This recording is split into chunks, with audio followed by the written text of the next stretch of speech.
Hello everyone, isang makakalikasang umaga po sa inyong lahat. We are now ready to jump off for another day of adventure. Today is January 2 of 2026, so we still have enough time to enjoy and explore new things for my kids, new place that is close to nature. So I am inviting everyone to watch this video till the end and appreciate the beautiful sceneries that we are going to share in our one-day experience at Lake Maragang of Barangay Maragang, Municipality of Tigbao, Zamboanga del Sur.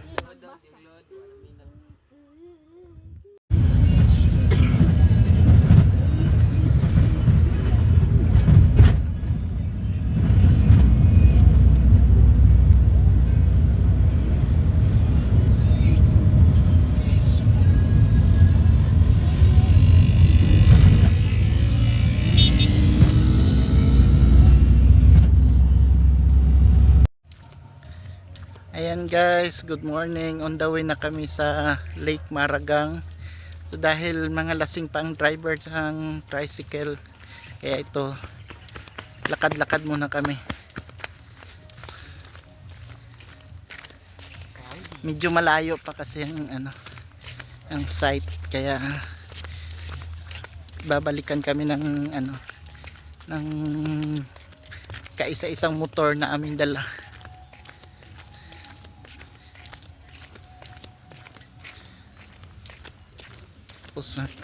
Watch out guys, papakita namin yung area mamaya. Takot ako punto nga sapa.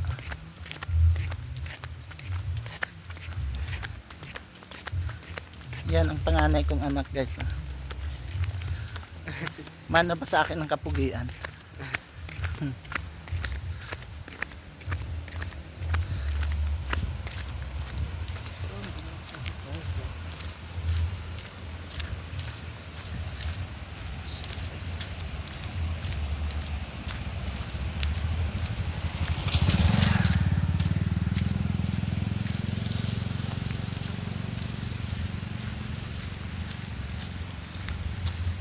Medyo malamig na dito ang simoy ng hangin kasi maraming puno. Yan, may malalaking puno. Puno ng palkata. Yan, palkata. Yan. Kaya medyo malamig ang simoy ng hangin. Kasi marami silang napoproduce na oxygen. The more trees, the better.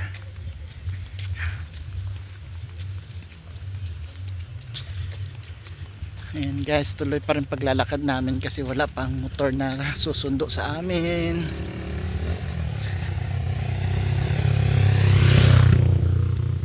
Nauna kasi si Mrs. saka si Bunso. Una silang inihatid. Lagot, umaambon. Umaambon na.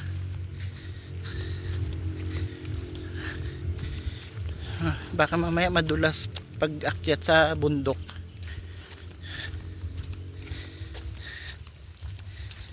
Sige guys, antabayanan nyo na lang ang pagdating namin doon ha. Sige, bye bye for now. Ayan guys, nandito na tayo sa site. At saktong sakto lang na pagdating namin, bumuhos ang napakalakas na ulan. Kaya ito, maghahantay tayo na pumupa ang ulan para tayo makapamasyal sa paligid saka maligo sa lake. So for the meantime, antay-antay lang tayo.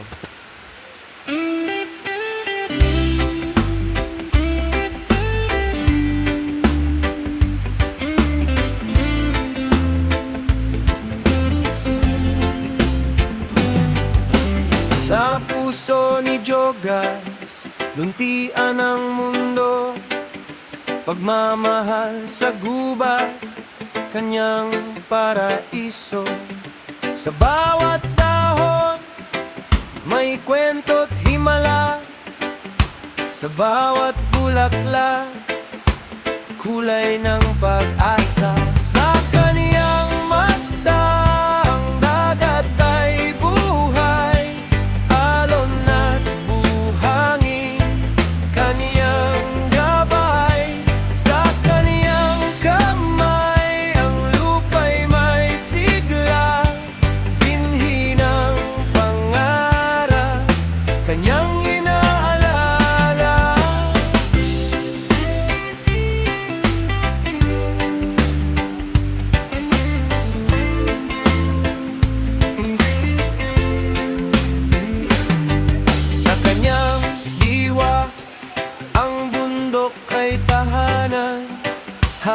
at bato kaniyang kinagigiliwan. Sa kanyang puso ang kalikasan ay templo, Diyos ang nagbibigay buhay ng totoo. Sa kaniyang mata ang dagat ay buhay, alon na buhangin, kaniyang gabay. Sa kaniyang kamay ang lupa'y may sigla, binhinga pangarap, kanyang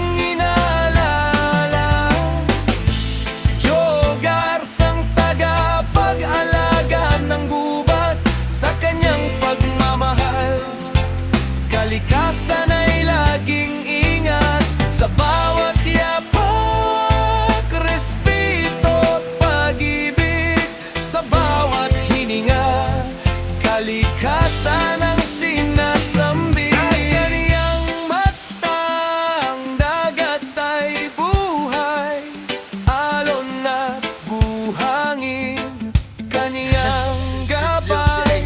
Sa kaniyang kamay ang lupa'y may sigla, binhi ng pangarap, kanyang inaalala.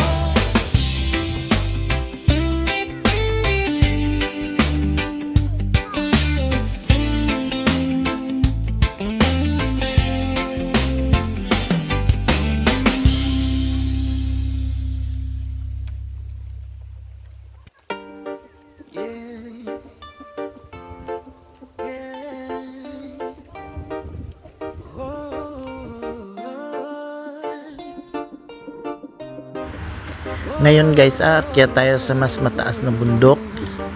Pupunta tayo sa view deck kung saan mas malawak ang ating matatanaw.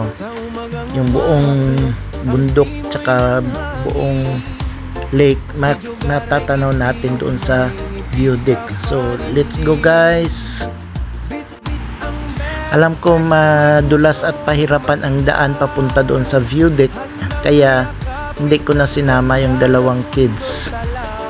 So si Kuya Lloyd na lang ang sinama namin kasi mas kaya niya ang pag-akyat. Bawat awit nila'y musika ng pag-ibig. Sa bawat dahong nahulog sa sanga, may kwento ng buhay na kanyang nadarama. Hinahaplos niya ang lupang basa sa ulan, namoy ng kagubatan, tila banal na dasal. Sa ilog na malinaw, siya'y nagmumuni kung paanong payapa ang likas na daigdig o jogar. Anak ng araw at hangin, sa mata mo'y tanaw ang langit na bughawin. Ang mundo'y tahanan, hindi paghaari, kundi handog na dapat alagaan natin lagi. Kaya't sa bawat yapak mo sa damuhan, may pangakong buhay, pag-asang walang hanggan. Ikaw ang tinig ng kalikasang marahan, tagapangalaga ay bigang tunay ng kalikasan. Sa umagagang huhaplos ang simoy ng hangin, si Jogar ay gising, may ngiti sa panimdim. Bit-bit ang backpack, may pusong masigla, handang yakapin ng ganda ng mundo't tala.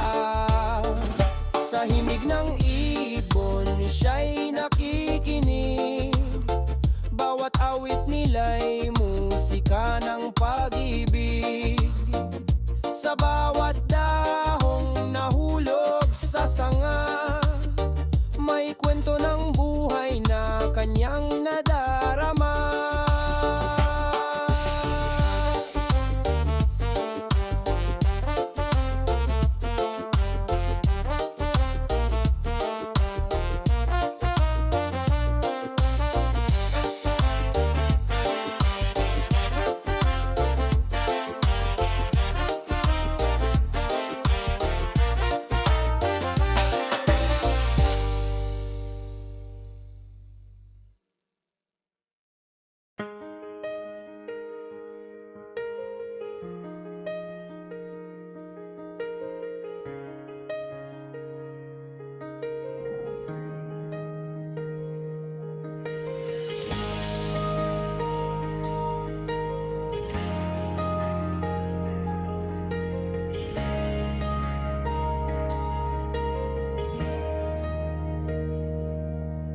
Sa umaga'y kinigising ng sinag ng araw, si Jogarsa'y handang muli sa paglakbay. Hindi sa lungsod, kundi sa gubat na buhay, upang kalikasa'y alagaan ng walang kapantay.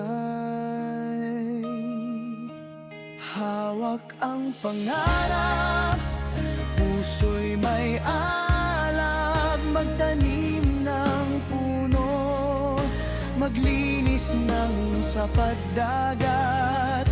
Bawat hakbang may layuning tapat na ibalik sa mundo ang ganda't sigla ng kalikasan. Dapat hindi lang salita, kundi gawa ang puhunan. Pagmamahal sa bayan at kalikasan ng sandigan, hangad ni Jogars sa bawat kabataan. Ang kalikasang maayos ang ating pamanang yaman. Naak ang pangarap, puso'y may alap, magtanim ng puno, maglinis ng sapat dagat. Bawat hakbang may layuning tapat na ibalik sa mundo ang ganda't sigla ng kalikasan. Dapat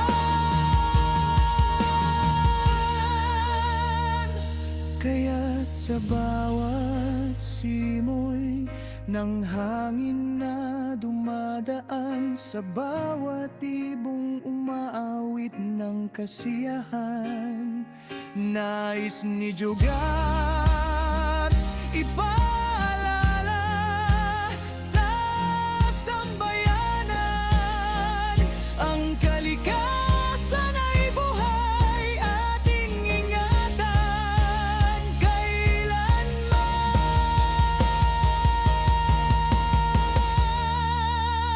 Hawak ang pangarap, puso'y Ito na nga yun guys.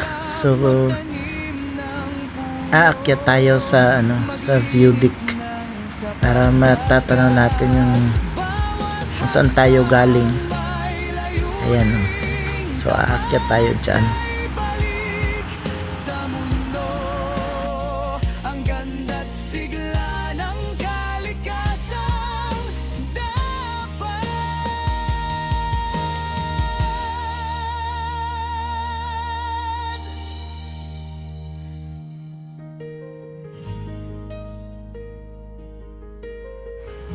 Ayan guys, tingnan nyo naman kung gaano kaganda ang tanawin dito.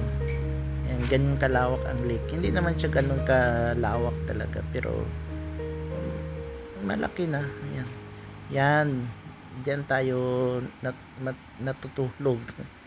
Yan.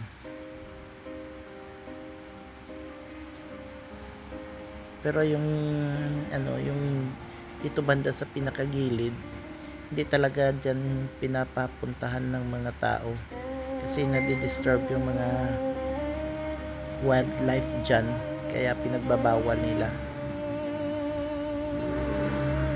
So dito lang talaga sa sa malapit ang pwede ang magkayak tayo dyan lang sa malapit, tsaka maligo kasi delikado din dun sa mas malayo. Sobrang lalim kasi ng lake na yan.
So ito na And guys, guys, kinabukasan ready to tayo take off na maaga sila. naghanda para makauwi ng maaga kasi may appointment pa tayo sa bayan. So ito na, umpisan na kami maglalakad pauwi. Pag-akyat kasi guys,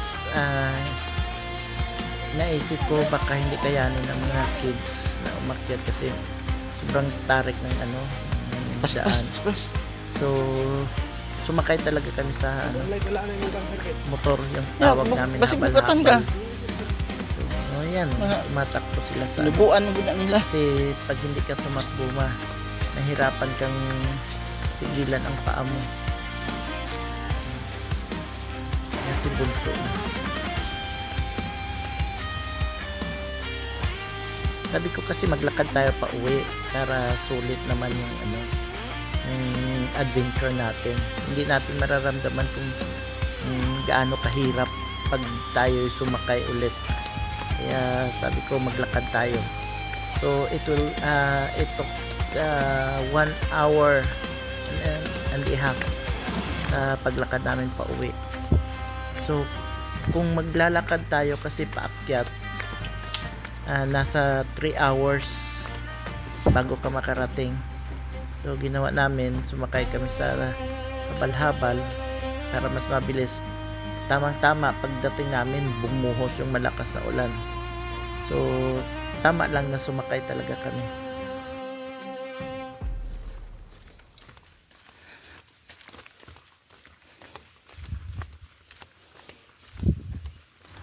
Actually ito yung habal-habal na sinasakyan paakyat. Ayan o.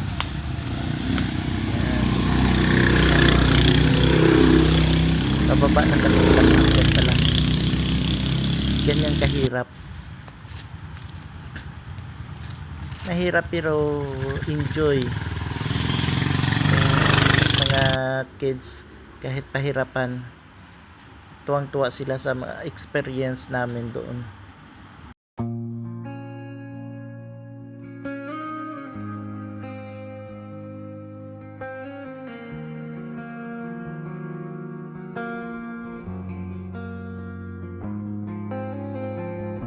In every breeze he can visit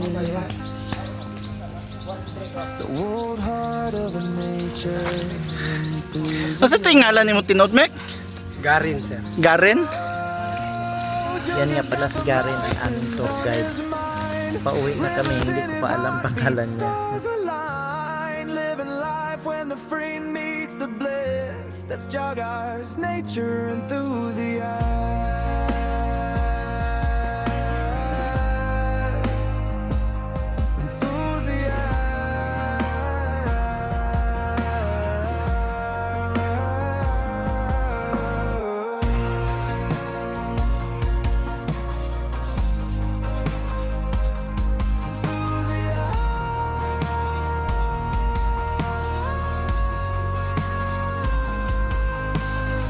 He finds his peace where the wild things roam.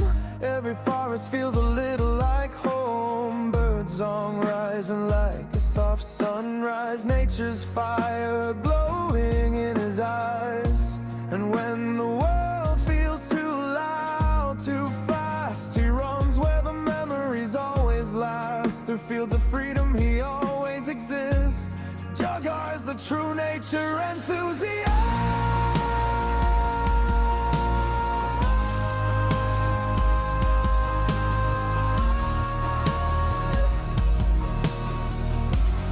Jagar's the true nature enthusiast.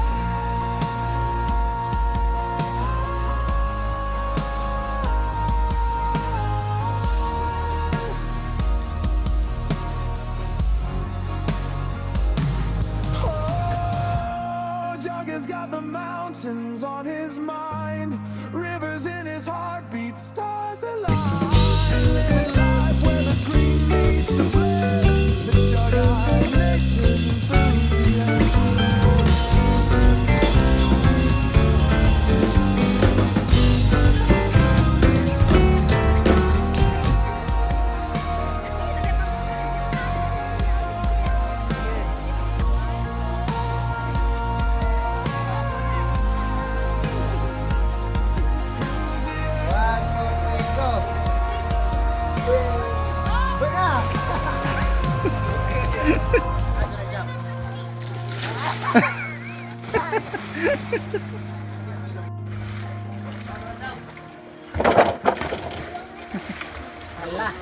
Okay.